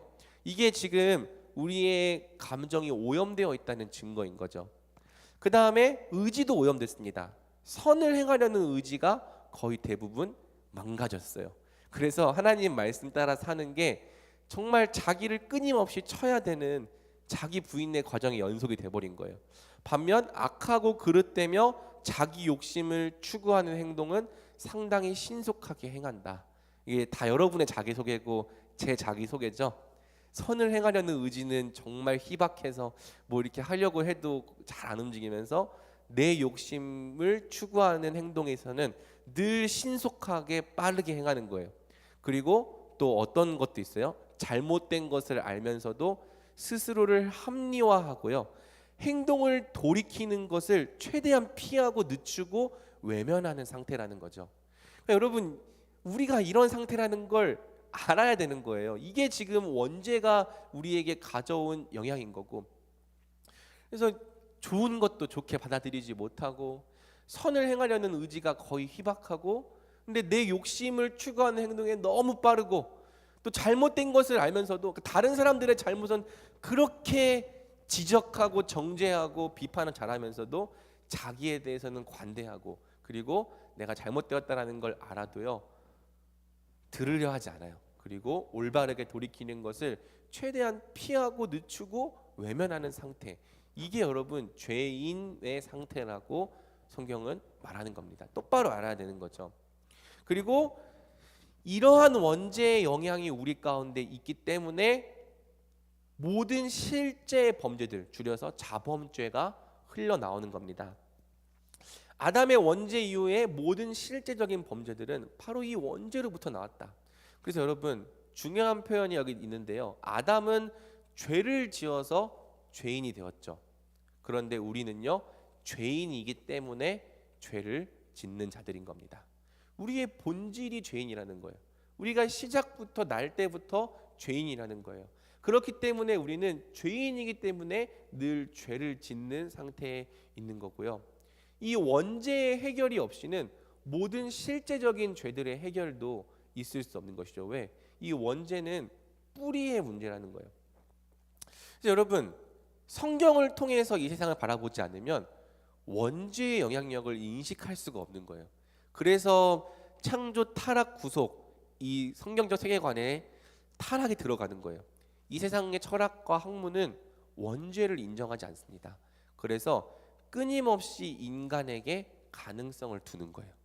그러니까 성경 없이 하나님을 알려고 했던 사람들이요, 어느 정도 인간이 악하다라는 것을 인지하긴 했어요. 그렇지만 그럼에도 불구하고 원죄라고 하는 차원을 이해할 수 없었던 거죠. 인식할 수 없었던 것이죠. 그래서 인간은 비록 악한 본성이 있긴 하지만 조금만 교육한다면, 조금만 이 불을 잘 분배하면 한다면은 얼마든지 개선할 수 있는 존재다라는 생각이 깔려 있는 거예요. 인간의 상태는 정상이야. 그런데 뭔가 이 사회적인 불평등과 어려움 때문에 이러한 죄가 생겨난 거야. 이렇게 생각을 하는 거죠. 그래서 이런 것들을 좀만 개선하기만 한다면, 이런 것들을 좀만 교육하기만 한다면 얼마든지 죄를 해결할 수 있다라고 생각했던 게 이 인류의 역사였는데, 문제는 뭡니까? 인류가 단 한 번도 죄를 다스려 본 적이 없는 거예요. 그 가인, 이제 지난주에 다임목사님께서 가인과 아벨 설교를 해주셨는데, 가인이 이제 자기 제사를 하나님께서 받지 않으시니까 분해했죠. 근데 하나님께서 뭐라고 말씀하시죠? 죄가 너를 원하나 너는 죄를 다스릴지니라. 그러니까 죄가 너를 원하고 죄가 너를 잡아먹으려고 이렇게 웅크려 있는데, 맹수처럼 웅크려 있는데 너는 이 죄를 다스려야 할지니라 라고 하는 게 하나의 명령이었어요. 그런데 여러분, 가인이 자기 죄를 다스렸습니까? 아니요. 죄에 다스리지 못하고 도리어 죄에게 다스림을 받았죠. 그래서 아벨을 죽인 거예요. 가인 이래로, 또 아담 이래로 모든 사람은 죄를 이기지를 못하는 거예요. 죄에게 늘 다스림을 받기 때문에 아무리 이상적인 사회 제도가 세워져도, 아무리 이상적인 교육이 이루어져도 세상은 늘 죄악으로 가득할 수밖에 없는 것이죠. 그래서 이 원죄의 세계관, 타락의 세계관을 이해하지 않고서는 이 세상에 대한 온전한 해결책을 결코 내놓을 수가 없는 겁니다. 다시 말해서 과학의 발달과 제도적 개선과 교육의 질이 이 세상을 유토피아로 만들지 못한다는 거예요. 여러분이 기독교인이라면 적어도 이 부분에 있어서는 명확하게 알아야 하는 것이죠. 그리고 우리는 이 죄의 원인과 해결에 있어서 성경의 답을 듣고 의지해야 하는 거죠. 그러니까 이 원죄에 대한 이 성경의 기록은요, 우리의 상태에 대한 진단서를 보여준 것이라고 말할 수 있는 거예요. 하나님께서 너희의 상태가 지금 이거다라고 알려주신 게 이 성경인 거예요. 그러면 여러분, 우리를 이렇게 진단할 수 있는 분이 우리를 치료할 수도 있겠죠. 그러면 우리는 성경 안에서 우리의 이 죄악된 상태에 대한 처방전을 찾아내야 한다는 것입니다. 성경을 떠나서 스스로 죄의 문제를 해결하려는 노력은 모두 실패할 수밖에 없는 것이죠. 그래서 이 죄악과 타락에 대한 걸 분명히 알아야 왜 예수님만이 우리의 구원자가 될 수밖에 없음도 분명하게 이해된다는 거예요. 이 죄악에 대한 상태를 제대로 알지 못하면요, 예수님이 구원자라는 걸 믿을 수가 없는 거예요. 왜? 나는 여전히 내 가능성을 인정하고 있거든요. 내가 원죄를 가진 자라는 것을 인정하지 못하고 그저 조금 부족하고 조금 결핍한 자라고 생각한다면은 예수님은 그것을 좀 도와주는 조력자의 역할에 불과하지, 나를 이 원죄의 구렁텅이에서 건져서 꺼내어 주시는 구원자로서 받아들일 수가 없는 겁니다. 그런데 오늘날에는 이 죄에 대한 설교가 잘 안 이루어지고 있거든요. 그래서 교회를 오래 다닌 지체들도요, 자기가 죄인이라는 걸 몰라요. 죄인이라고 생각은 하죠. 그런데 이 원죄를 가진 죄인이라는 걸 모르는 겁니다. 그냥 그저 내가 조금 거짓말하기 때문에, 그저 내가 주중에 좀 게임했기 때문에, 내가 그중에 좀 이렇게 음란한 거 봤기 때문에 그 정도 때문에 죄인이라고 생각을 하는 거지, 우리의 이 본질 자체가 죄인이라는 것을 알지 못하는 상태에 있다는 거예요. 자, 그리고 여러분, 사람이 이러한 죄의 상태에 있기 때문에 따라오는 게 있습니다. 그게 뭐냐면 바로 비참이라고 하는 것이죠.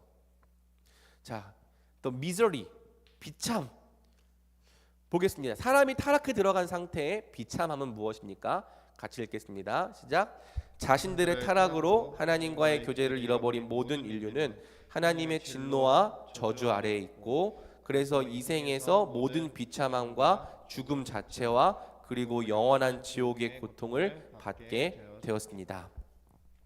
자, 이 비참의 근원을 설명하는데요, 하나님과의 교제를 잃어버렸다라고 얘기를 하는 거죠. 다시 말하지만 사람은요, 자기 스스로 이 존재와 삶의 목적을 이루어갈 수 없는 존재고요, 우리가 숨쉬고 살아 움직이는 것조차 우리의 창조주이신 하나님께 의존하는 존재입니다. 그런데 그 하나님과의 교제를 잃어버렸어요. 생명이신 하나님과의 교제를 잃어버렸어요. 성경은 그 상태를 두고 죽었다라고 말하는 거예요. 그러니까 사실상 살아있지만 죽었다라는 거예요. 사람이 겪는 모든 비참함은 다 하나님과의 교제가 끊어진 결과이다. 그래서 풀에서 꺾인 꽃을 생각하면 되죠. 이 꺾인 꽃은 지금 당장은 사람인 것처럼 보이지만 반드시 시들어 말라 죽을 거예요. 지금 우리의 상태가 그렇다는 거죠. 하나님과의 교제가 끊어진 인류, 꺾인 꽃이다. 그래서 지금 당장은 싱싱해 보이고 멀쩡해 보이지만은 시간이 흐를수록 말라 비틀어져 결국에 죽을 것이다. 그리고 하나님과의 교제를 상실한 사람은 더 이상 자신의 존재 목적을 이루며 살 수가 없는 것이죠. 굉장히 비참한 상태라는 겁니다. 그리고 이 하나님과의 교제를 잃어버리고 원죄의 상태를 갖고 있는 사람을 하나님께서 어떻게 보시냐? 진노와 저주 아래에 있다. 그래서 하나님께서 죄를 짓는 모든 죄인들에 대해서 진노하고 계신다. 제가 죄인들에 대해서 하나님께서 꼭 사랑해야 된다라고 생각하는 사람들이 있어요. 그래서 이런 생각들이 있죠. 하나님께서 정말 살아계신다면 이 세상에 왜 이렇게 나쁜 일들, 악한 일들이 일어나는가? 이제 이 말에는 어떤 의미가 담겨 있는 거냐면은 사람은 하나님으로부터 구원받을 만한 가치가 있는 존재다. 사람은 하나님으로부터 사랑받을 만한 이 어떠한 자격이 있는 존재다라는 생각이 깔려 있는 거거든요. 그러니까 하나님이 도와주셔야 되는데 왜 안 도와주냐, 이렇게 얘기를 하는 거죠. 그런데 성경은 분명하게 말해요. 너네는 구원받을 가치가 전혀 없는 존재다. 오히려 하나님의 진노를 극렬하게 불타오르게 만들고 있는 존재고, 하나님의 눈에서는 이미 죽어 있는 존재인 거예요. 그래서 여러분, 작정을 배우면서 불편했죠. 또 섭리를 배우면서 불편했죠. 하나님께서 정말 살아계시다면 왜 이 세상에 이렇게 고통스러운 일이 일어납니까? 왜 이렇게 너무나도 슬픈 재난이 일어납니까? 왜 하나님께서 살아계시다면은 왜 이 세상에 이러한 악한 일들이 일어납니까? 그거를 왜 하나님께 책임을 돌려요? 진짜 책임은요, 타락에 돌려요. 타락에. 우리가 그런 상태에 있기 때문에 이런 비참함을 겪는 거예요. 그리고 하나님은 그러한 상태에 있음에도 불구하고 여전히 하나님에 대해서 대적하고 하나님을 찾으려고 하지 않는 자들에게 대해서 진노하고, 또 로마서를 보면은 진노하셨기 때문에 내버려 두고 계시는 거죠. 그런데 사람들은요, 어떤 줄 압니까? 자기가 자기 뜻대로 살고 싶을 때는 하나님이 없었으면 좋겠는 거예요. 하나님이 나를 안 봤으면 좋겠는 거예요. 그리고 어려운 일과 또 고통스러운 일이 생길 때 그때부터 하나님 끌어와가지고 왜 하나님 이렇게 하셨냐고 원망하는 거죠. 그러니까 자기가 자기 마음대로 살고 싶을 때는 하나님을 없애버리고, 또 자기가 볼 때 이 억울하고 불합리한 일들에 대해서는 하나님을 끌어와서 하나님께 모든 책임을 전가하는 겁니다. 이게 사람의 본성이고요. 이게 그래서 작정과 섭리를 이해가는 것에 불편한 거예요. 그런데 여러분, 원망할 대상을 바꿔야 돼요. 지금 우리가 이러한 일들을 겪는 거는 우리가 타락해 있기 때문이다라고 생각을 해야 되는 거예요. 이 세상에 있는 이러한 어려움과 또 악한 일들과 더러운 일들을 보면서 하나님 왜 그러시지가 아니라, 야, 우리가 진짜 비참한 상태에 있구나라는 걸 깨달아야 하는 거예요. 그래야 구원자이신 하나님을 찾아가죠. 이것을 우리의 책임과 우리의 비참한 상태로 인식하지 않고 하나님 왜 그러시지? 하나님께 책임을 돌리려고 한다면요, 끝까지 하나님 찾아가지 않는 겁니다. 성경은요, 이게 다 너희 책임이다. 너희 잘못이다. 지금 너희가 이러한 타락의 상태에 있기 때문에 이 모든 비참함과 이 악한 일들과 고통스러운 일들이 다 지금 너희가 진노와 저주 아래 있기 때문에 겪게 되는 일이다. 그러니 너희가 이 비참함을 안다면, 야, 우리가 이 비참함에서 구원받지 않으면 안 되겠구나. 그런데 그 구원해 줄 수 있는 분은 하나님밖에 없구나라고 깨닫고 하나님께로 돌이키게 된다는 거죠. 여러분, 이 원죄와 타락의 교리가를 제대로 아는 게 얼마나 중요한지 알겠죠? 원죄를 인정하지 않는 거예요. 우리는 멀쩡한데, 우리는 타락한 자들이 아니라 다 나름 선량한 자들인데 왜 하나님은 우리에게 이러한 악한 고난을 허락하시고 또 어떤 사람들은 선택하지 않으시고 그렇게 행하시는가? 하나님 나빠. 그거는요, 자기를 알지 못하기 때문에 그렇게 반응하는 거랍니다. 그리고 우리는 이 하나님 앞에서 정말 일말의 사랑도 받을 자격이 없는, 아니 사실은 하나님 앞에서 이미 죽어있는 존재들인 거예요. 그 죽어있는 존재들 가운데서 하나님이 몇 사람을 살리시는 거예요. 그래서 우리는 우리가 바로 이러한 진노와 저주 아래에 있다는 거 분명히 알아야 되는 거죠. 그리고 이 진노와 저주의 문제를 해결하지 못하면 우리 인생에 어떤 소망도 없을 거라는 것을 알아야 하는 겁니다. 그러니까 이거를 알면 예수님께서 우리의 죄를 위해 죽으신 게 그렇게 감사하고 사랑으로 다가오는 거예요. 근데 이걸 모르니까 예수님의 십자가가 별로 감동스럽지 않고요, 감사하지 않고요, 늘 내 인생의 어떤 그 자잘한 문제들 해결해 주시냐 안 해결해 주시냐 늘 거기에만 관심이 가게 되는 것이죠. 그래서 여러분, 이 은혜 언약과 행위 언약 사이에 이 내용들을 배워가는 겁니다. 그래서 하나님의 눈에서는요, 이 세상은 사실 보존할 가치가 없는 세상입니다. 그런데 오래 참으심으로 심판을 유보하고 계시죠. 여러분이 창세기를 읽어보면 알겠지만은 하나님께서 한번 세상을 심판하신 적이 있습니다. 언제? 노아 때. 그래서 생각하는 것이 늘 악할 뿐임을 보시고 한탄하셨다. 그러니까 이 사람들은요, 생명을 보존해 놔봐야 영원토록 하나님께 돌아올 가능성이 없는 자들이라는 것을 창세기 4장부터 11장에 보여주고 있는 거예요. 얼마나 전적으로 타락했는가.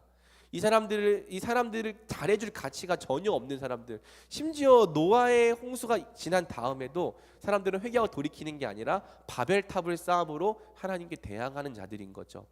그런데 하나님께서 이 사람들을 당장 심판하고 계시지 않는 이유는 뭐냐면요, 노아와 맺으신 노아 언약 때문이에요. 어떤 언약을 맺으셨죠? 무지개를 두면서 내가 다시는 이 세상을 물로 심판하지 않겠다. 그러면서 심판하지 않겠다라고 약속하셨고 그 언약을 지키고 계시기 때문에 이 세상이 잠깐 유지되고 있는 겁니다. 그리고 이 유지되는 기간 동안 택하신 자들은 하나님의 구원을 경험하는 거고요, 이 죽어있는 자들은 계속해서 진노를 쌓음으로 자기 심판에 대한 정당성을 더 분명하게 만드는 기간인 것이죠. 그리고 여러분, 이 하나님과의 교제를 상실하고 하나님의 진노와 저주 아래에 있기 때문에 사람은요, 이 생에서 모든 비참함을 겪게 됩니다. 그리고 결국에는 죽게 되는 것이죠. 어떤 비참을 겪게 됩니까? 일단 하나님과의 교제를 상실했어요. 아까가 아니죠. 우리가 제1문에서 사람이 가장 기뻐하고 가장 사랑해야 되는 대상이 누구라고 했어요? 하나님만이 사람에게 가장 온전한 만족과 가장 온전한 행복을 주실 수 있는 분인 거예요. 그런데 그 하나님과의 교제를 상실하니까 어떻게 살아갑니까? 그거를 채우기 위해서 자기의 만족과 쾌락만을 추구하며 방향 없는 삶을 살아가는 거죠. 어떤 사람은 돈으로부터, 어떤 사람은 어떠한 성적 행위로부터, 어떤 사람은 명예로부터, 어떤 사람은 권력으로부터 하나님과의 교제가 빵꾸가 나니까 그 자리에 뭔가를 채워 넣기 위해서, 만족과 쾌락을 얻기 위해서 방향 없는 삶을 살아가는 거예요. 그리고 한몸됨이 파괴됐죠. 그래서 우리가 살아가는 이 세상은요, 관계에 엄청난 상처를 받는 세상입니다. 미워하고 다투고 시기하고 질투하고 분열하고 상처 주고 고독하고 소외당하고, 이게 나이를 먹으면 먹을수록 심화돼요. 그러니까 10대 20대만 해도 아직 순수하거든요. 여러분은 되게 순수한 때인데 하나님을 모르는 상태로 30, 40까지 가면요, 이 세상 사람들한테 잘해줘봐야 아무런 얻을 게 없다라는 걸 알기 때문에 마음이 굉장히 완고해집니다. 그래서 여러분이 보는 40대 50대 완고한 사람들, 그 마음이 굳어있고 자기 자신의 입속밖에 챙길 줄 모르는 사람들이 그렇게 많은 거예요. 그 사람들이 그렇게 특별히 나빠서가 아니라 이게 죄인들이 겪는 비참함의 한 양상이라는 거죠. 그리고 봅시다. 이 땅을 더욱 복되게 다스리는 통치가 원래 우리의 삶의 복이었는데 먹고 살기 위한 고된 노동으로 바뀌는 거죠. 그러니까 우리가 하는 일에 보람이 하나도 없고 그저 먹고 살기 위해서 하기 싫은데 하는 일이 되는 경우가 굉장히 많은 것이죠. 그리고 그 외에도요, 늘 사망에 대한 두려움에 빠져 살아가요. 저는 죽음에 대한 두려움이 없는데요. 없긴 뭐가 없어요. 우리가 무엇을 먹을까, 무엇을 입을까 걱정하는 게 결국에는 그 걱정 끝에는 사망이 있는 거거든요. 내가 당장 어디 취직하지 못하면, 내가 당장 어떤 돈을 벌지 못하면, 내가 당장 어떤 집을 마련하지 못하면 거기에는 사망이 있을 것 같다라는 그 두려움 때문에 우리는 매일매일 걱정하며 살아가는 거예요. 당신이 늘 걱정 가운데 살아간다? 여러분은 아직도 사망에 대한 두려움에서 벗어나지 못한 겁니다. 여러분, 걱정하고 있다는 것은요, 여전히 내가 사망 아래 있는 자처럼 산다는 거예요. 그리고 재난과 질병으로 인한 고통이 끊어지지 않는 거죠. 그래서 이러한 일들을 우리 일생 동안 계속 경험하며 산다는 겁니다. 그러니까 우리가 보기에는 되게 잔인하고 참혹한 일들이 있죠. 내가 사랑하는 사람들이 죽는다든지, 뭐 어떤 사고가 일어난다든지, 어떤 이 아이가 나영이 사건처럼 이 성폭력을 당해서 죽는다든지, 이 모든 일들이 우리가 보기에는 굉장히 참혹하고 이걸 볼 때마다 하나님 어디 계시지 이런 생각이 들지만은 이게 지금 우리가 살아가고 있는 타락한 세상이라는 거예요. 그러니까 우리는 이 타락한 세상으로부터 구원받고 건진받는 것을 되게 간절히 바라야 될 사람이라는 거죠. 그런데 여러분, 여전히 이 세상이 좋다? 그럼 여러분은 이 세상이 뭔지를 아직 잘 모르는 거예요. 그러니까 오직 하나님께서 은혜를 주셔서 이 세상의 본질을 알아본 자들만 하나님을 찾을 수 있는 거예요. 만약 사탄은요, 계속해서 우리가 알아보지 못하게 만듭니다. 이 세상의 수많은 헛된 화려함과 번영을 보여줘서 우리가 이 세상의 것들로 만족할 수 있는 자들인 것처럼, 이 세상이 우리에게 뭔가를 줄 수 있는 것처럼 사탄은 계속 속이면서 비록 지금 너가 조금 어려움을 겪었지만 그래도 여전히 이 세상에는 뭔가 네가 원하는 걸 얻을 수 있어, 이렇게 해서 포기하지 못하게 만드는 거예요. 여러분, 하나님이 도와주시지 않으시면은 우리는 죽을 때까지 이 세상을 포기하지 못하는 사람인 거예요. 그런데 정말 하나님께서 불쌍히 여기셔서 우리의 눈을 열어주실 때 우리는 이 참혹한 타락한 세상의 본질이 그제서야 눈에 보이게 되는 거죠. 그리고 그 세상의 본질이 보일 때 이 세상을 새하늘과 새 땅으로 다시 회복하시겠다고 말씀하시는 구원자이신 하나님이 보이는 겁니다. 그러니 여러분, 이 세상을 사랑하고 이 세상을 좋아한다? 여러분은 아직도 이 세상이 어떤 세상인지 잘 모르는 거예요. 아마 알게 될 겁니다. 그리고 만약에 하나님께서 이제 여러분의 눈을 열어주셔서 이 세상이 어떠함을 보면 보게 될수록 여러분은 이 세상을 더 이상 그렇게 기대하지 않게 되는 것이죠. 비록 이 세상을 우리가 바꿔 나가야겠지만은 이 세상 자체에는 그렇게 기대할 것이 없다라는 것을 여러분은 믿으면 믿을수록 뼈저리 깨닫게 되는 겁니다. 그러면 비참이 여기서 끝나는가? 그렇지 않아요. 이렇게 살다가 죽은 다음에는 영원한 지옥의 고통이 있습니다. 이거는 내세에서 겪을 하나님의 진노와 저주이죠. 영원히 하나님으로 단절돼서 또 영원히 하나님의 면전과 영광으로부터 격리되는 삶이 있을 겁니다. 그러니 이 타락한 세상이 얼마나 비참한 세상인지 여러분이 분명히 알 필요가 있는 것이죠. 그래서 이 그림을 보세요. 타락한 상태에서 비참함이 무엇이냐? 교제에서 끊어진 것. 그래서 죽었다는 거예요. 죽은 거예요. 죽었기 때문에 이렇게 사는 겁니다. 그리고 이 죽은 삶이 무엇이냐? 하나님의 진노와 저주 아래 있고 또 사는 동안 비참함을 면할 수 없고 결국에는 죽을 뿐만 아니라 영원한 지옥의 고통까지 받게 되는 것. 이것이 지금 우리가 처해 있는 상태라고 성경은 가르쳐 주는 것이죠. 자, 결론 및 적용을 한번 같이 읽고 마치도록 하겠습니다. 우리 1번을 흥섭군이 읽어주면 감사하겠습니다. 타락에 대한 교리는 죄와 비참의 상태 가운데 있는 이 세상 사람들의 본질을 깨닫게 한다. 만약 우리가 타락에 대하여 알지 못한다면 우리는 사람의 기본적인 선함에 대하여 많은 기대를 가질 것이다. 그리고 선하지 않은 현상이나 결과를 보게 될 때 어떻게 이런 일이 있을 수 있지라고 큰 충격을 받고 실망하게 될 것이다. 그러나 성경의 시각으로 보면 사람은 누구나 언제든지 최악의 상태가 될 수 있다. 그래서 기독교는 처음부터 사람을 볼 때 많은 기대를 하지 않는다. 그리고 사람에게 근본적인 한계와 죄성 그리고 연약함이 있다는 것을 알기 때문에 오히려 주위에 있는 사람들의 실수를 용납하고 받아들일 수 있다. 이처럼 타락에 대한 교리를 알고 나면 어떤 어이없는 일이 발생해도 낙심하거나 겁내지 않으며 답답함 가운데서도 좌절하지 않을 수 있다. 자, 여러분 되게 중요한 적용을 담고 있는데요. 가끔 저한테 이제 상담을 받는 지체들 중에서 이런 걱정을 하고 오는 지체들이 있어요. 아, 내가 이걸 얘기하면 전도사님이 나에 대해서 너무 실망을 많이 하실 것 같아요. 이렇게 걱정하는 지체들이 있는데요. 저는 이제 그렇게 물어보는 지체들이 있으면은 전혀 그렇지 않다라고 얘기해 줍니다. 그 왠지 알아요? 제가 여러분들에 대해서 그렇게 많은 기대를 하지 않고 있기 때문이에요. 그러니까 그게 나쁜 말이 아니고요. 누구나 언제든지 최악의 상태가 될 수 있다는 걸 저는 알고 있는 거예요. 그러니까 여러분만 그런 게 아니라 저도 그런 사람인 거예요. 만약에 하나님께서 붙잡아 주시는 은혜가 없으면 누구나 언제든지 최악의 상태가 될 수 있는 거죠. 그러니까 우리가 보는 이 세상의 그 악한 사람들, 흉악한 범죄를 저지르는 사람들이랑 내가 똑같냐? 똑같진 않죠. 내가 그런 죄를 지은 건 아니니까. 그런데 그 사람의 본질이랑 내 본질이 다른 건 아니거든요. 그러니까 우리도 그런 기회가 주어졌으면, 그런 상황이 주어졌으면 얼마든지 똑같이 범죄할 수 있는 자들이라는 겁니다. 그래서 여러분 그 맨 뒤에 보면은 그림이 하나 있거든요. 52쪽에. 그래서 이 원죄와 타락을 아느냐 모르느냐가 좀 같은 현상을 보고서도요 다른 반응을 만들어내요.